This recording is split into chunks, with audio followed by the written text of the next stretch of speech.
All right, cool. So walk us through the final lap. I know when I was watching, Brian Gomez had just gone down with the end of two to go, and then going into the final lap, you weren't at the head of the race, but like where were you after that turn, and then like how did you position to get to where you need to be in the final lap? Yeah, I want to say I was around 10th wheel, which I was super happy with because Crybaby Hill, the first half is momentum, so you don't want to be too close to the front, but you don't want to be too far back to where you're getting swarmed and pinched in the corner either. Because I think what makes Crybaby Hill hard is not the gradient, but it's that second kind of turn that narrows everything down. So I felt that I was in a good spot. And then some rain guys came up and then kind of got in front of me, which I was ecstatic about because they have a good lead out train. And I thought that they would take me to the front with the momentum. And then that ended up not really happening. And then we all sat up on the hill a little bit and it swarmed. So we kind of started panicking. And the German team, I wish I knew their names so I could shout them DT2, out. right? Yeah, that's the Alpecin sponsored team, right? Yeah. Yeah, so then they started moving up on the right side, and that's when I kind of leaped out and then followed their wheel to the front. And then there's kind of that dip before the final right-hander over the hill into the bottom corner, and I kind of sprinted into that, came out of that corner, third wheel with Luke in front of me, and knew that was the wheel I wanted to be on. Um, and then yeah, made sure that I just got glued to that, and then coming down the hill, entering the final corner, I kind of had this battle of how much am I willing to risk. You know, a lap earlier, like you touched on, Brian had just crashed, Right. and that corner, I was already fighting that corner quite a bit for the last few laps, and so for me, I just didn't want to take that chance of crashing, so I took it fairly conservative.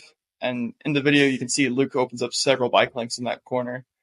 Um, but yeah, I was surprised in my sprint. I would have never expected to close a gap on Luke, but it's also a result of how much work he had to do throughout that stage. And yeah, ended up coming really close, a lot closer than I expected for sure.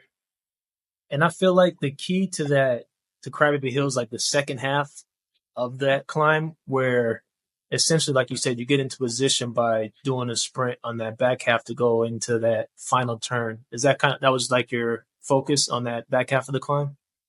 Exactly. As far as I was concerned, the race ended before that final corner because it is a somewhat long sprint from that corner, but you're not going to gain or lose more than one spot out of there. Okay. And then what was like your peak power? I think there was, I'm guessing, like a 20-second sprint during that final sprint trying to track down Luke. Yeah, I wish I had the data, but I've become a weight weenie, so I took off my Wahoo Mountain Wahoo for that race because it saves a little over 100 grams. I figure there's enough laps on Crybaby to where you don't need the data, you can just figure it out with your head. I mean, I did a crit a few nights ago where like probably a similar sprint, like 20, 25 seconds at, just over 900. So nothing crazy. I'm a smaller guy, but I take pride in being efficient and reading a bike race and not just using raw power to win. Yeah, and I think you did it obviously really well on that last stage. And then talk to us about like what is your bike setup? You guys are on the Ribble bikes. What model is it, and what's your setup with the gearing and all that? Yeah, so we're on the Ribble Ultra SLR. It's Ribble's aero bike. We're running a 5644 front chainring paired with a 1130, so it's a lot of gear to push. But at race speeds, it's never been an issue. And yeah, we just got the Mavic SLRs on there, 65, so it's a beautiful setup. It's super aero. Like I'm fully confident no one else has a faster, more aerodynamic bike than us. And yeah, it's been good so far. And you said it's a 56 up front? Yeah, Man, that is a big boy gear right there. yeah, it's nice to be able to do some SFR workouts on the flat roads sometimes. Yeah, and tell me about the team because I know this is your guys' first year or first season together. What were your goals for Tulsa, and then what's your goals like overall for the year? Yeah, we're a team based from England, and the team was very late to form. It was in October, November, I believe, and essentially Ribble came to Joe Laverick and said, "Hey, what do you think about this Criterium program in the U.S.?" And I believe that the U.S. or North America, I can't remember which one, is Ribble's third largest market, and you go ask an American, hey, have you ever heard of a Ribble? They're probably going to tell you no. So the opportunity for them to expand the brand by sending a crit team there is massive. And so they said, let's get the brightest bikes, brightest kits. Let's make it impossible to miss. Let's spread this brand name, and then hopefully we can transition that into success as a company. So they went ahead and signed myself as the only American, and we have two other Canadians, one Belgian, and then I believe five Brits or four Brits.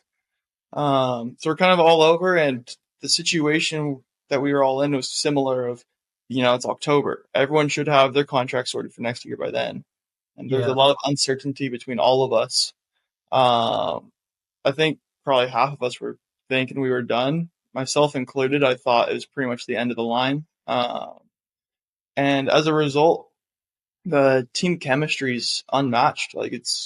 We all understand each other and have so much respect because we know that we've all been very good bike racers. We've raced at a high level, but now we kind of have the humility, and I don't know. It's just we didn't expect to be in this position, so every opportunity is just one that we're grateful for, and we're just wanting to see each other succeed, which is a really cool dynamic, unlike anywhere else I've been. yeah, that's cool, man. Then you've won some races already this year, right? Right? Yeah. So this last Tuesday was actually my most recent win, and that put me up to 6 wins this year. Wow, congrats, man. Thank you. It's been a fantastic year so far. So I guess it's working out okay, huh? With the Everything's fallen into place, that's for sure. yeah. So you told me you're in the UK now. What are you guys racing next so that if people want to tune in? And then what is your Instagram handle so people can follow your journey? Yeah, so up next for us is the National Circuit Series, which is just the Criterium Series in the UK, with maybe a road race sprinkled in there. And then for those guys, I believe their national championships are this weekend. But obviously, I won't be there. And then for people who want to follow along, it's Instagram is probably the best way to do it. So the team page is at Ribble Rebellion, and then my personal is at ColeDavis24Y. Okay, cool, man. I'm excited to see what's next for you guys. And thanks for coming on and joining me. Yeah, thank you. I appreciate the opportunity.